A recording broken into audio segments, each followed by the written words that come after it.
The Premier revealed there were 4 new COVID-19 cases in the state. Now, we just heard from the Chief Medical Officer, Kerry Chant, who says, Lisa, one of those cases was a staff member at a school. There were 4 additional cases in the 24 hours to 8 p.m. on the 13th of May. One was a staff member at Warrington Public School, and that school has been closed for today for the usual process of contact tracing both staff and students. Close contacts will be placed into isolation, and we do some further extensive testing to find the source in that case. Kerry Chant there in New South Wales. We'll keep an eye across that press conference and bring you anything newsworthy as it comes about. Well, let's get more on the situation in New South Wales, as well as the latest on that outbreak in Victoria at a McDonald's restaurant. With more, we're joined by Zali Rismail in Melbourne and Jessie Dorset in Sydney. Zali, starting with you, what is the latest on that McDonald's cluster? Well, the number of cases are now confirmed to be linked to this McDonald's in Fawkner here in Melbourne's north has doubled over the last day, with 3 new cases being linked to this outlet. We've got 2 of the 7 new Victorian cases that were reported yesterday, and someone who had been previously diagnosed now also linked back to this restaurant as well. Now, McDonald's has confirmed that of those 6 total number in that cluster, 4 are workers, while 2 are family members of those workers. Meanwhile, 92 other staff members have also gone into isolation after being tested for the virus. Now, they, of course, won't be going back to work for 2 weeks. Meanwhile, the restaurant itself has reopened this morning. It was closed temporarily for deep cleaning yesterday, but it has been reopened with staff brought in from other outlets in the area. Now, we've seen quite a steady stream of customers here this morning, in particular on the drive-through. Many cars coming through, but people also going inside as well. Jessie Dorset in Sydney. The New South Wales government has brought pubs into line with relaxed rules for other food outlets in the state. New South Wales publicans obviously a bit happy about that slight light at the end of the tunnel. Yeah, g'day Michael. We're on King Street in Newtown, Sydney's inner west. There are dozens of pubs on this trip alone, so there'll be a bit more life here tomorrow. Last night the state government decided that yes, pubs and clubs would be allowed to open to allow up to 10 people to dine with them. So you'll be able to order drinks to your table to have a drink with your meal, but the bars themselves won't be raging. Although after so long in self-isolation at home, perhaps 10 people will be able to make some noise. The AHA, the Australian Hotels Association, has been calling for this for some time. They say it's unfair that pubs and clubs weren't allowed to open.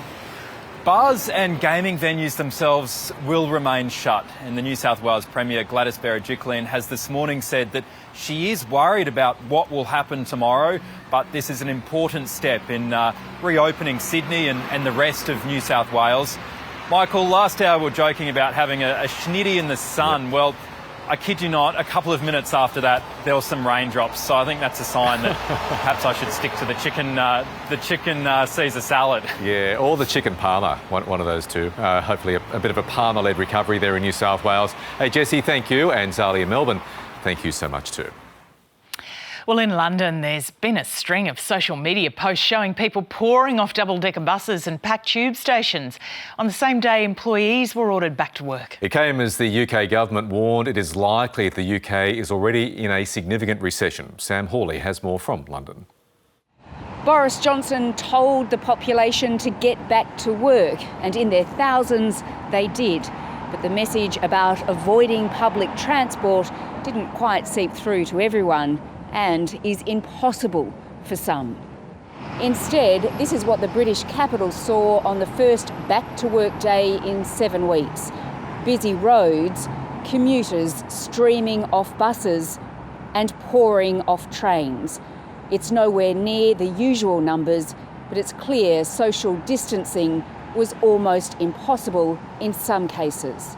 You can see people are more packed, and if there are people who are still carrying the virus, they're transmitting, obviously it's not nice. It's a lot busier than what it was a couple of weeks ago, but I'm finding it's getting busier and busier each day.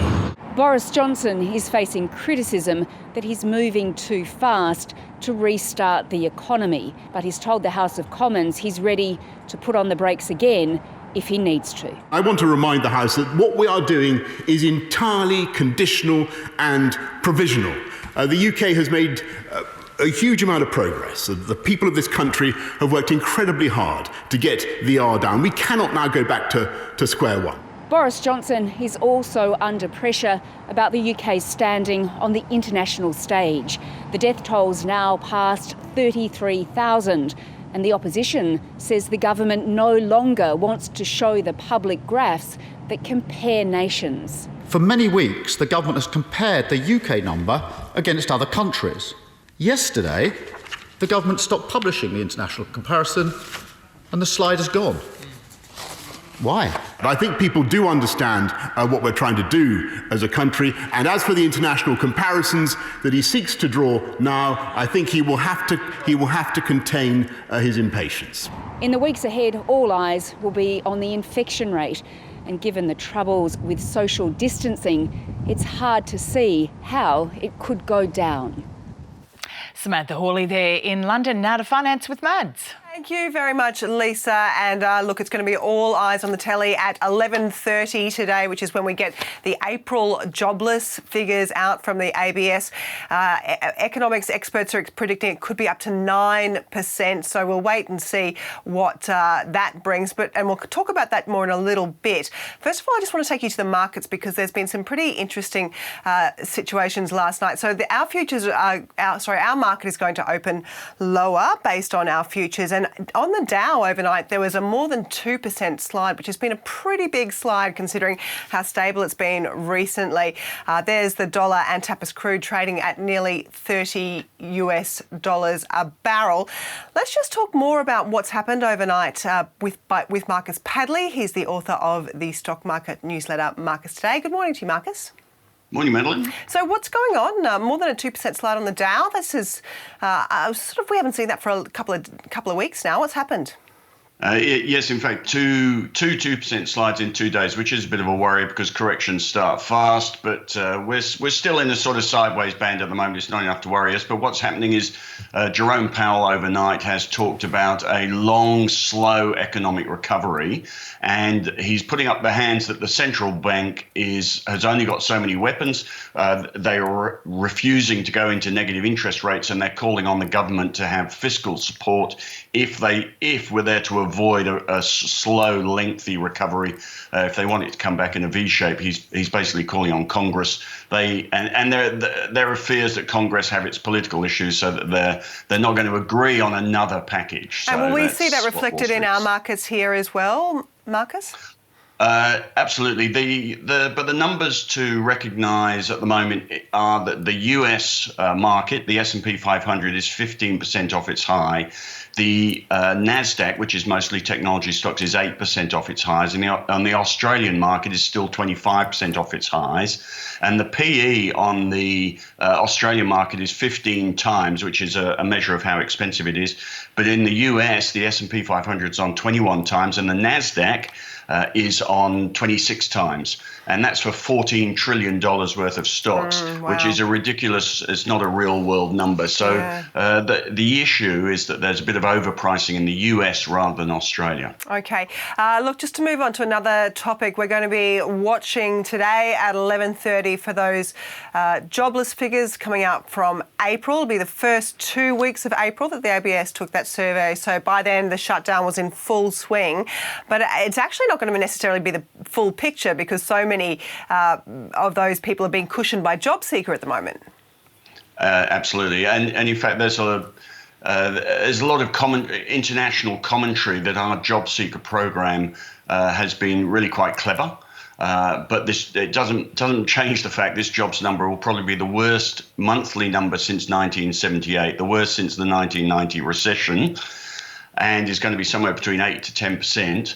But April was clearly the worst month, and the expectation on every number, be it GDP, unemployment, inflation, is that the impact has been highest in April and that we're getting over it. So the market prices on next month, next 6 months, a year. It's looking through this. And the risk at the moment is not that these numbers are bad. The risk for the markets at the moment is that the next set of numbers, the recovery numbers, aren't as good as expected, and that's what Jerome Powell's warning us about. Yeah, and just to move on to the other really big news, which is ongoing for us here in Australia, is this increasing trade spat with China. How is that impacting markets and the big businesses that are in our equities market? It's not having a big effect on the market. If you put China, if we're talking barley, beef, we're talking 0.5% of GDP could break down if we fell out with China. They are 85% reliant on imports of iron ore, so they're not going to mess us around on that front. But on coal, it could spill over into coal. But it's 0.5% of GDP. It affects specific stocks. So you've got stocks like Elders, Australian Agricultural Company, the beef and barley companies. There are some coal companies it could spill over to, but it's stock specific. It's not really market specific. And if you put China having a trade spat with us into perspective of the impact of COVID-19, it becomes immaterial. So it's not really a market driver.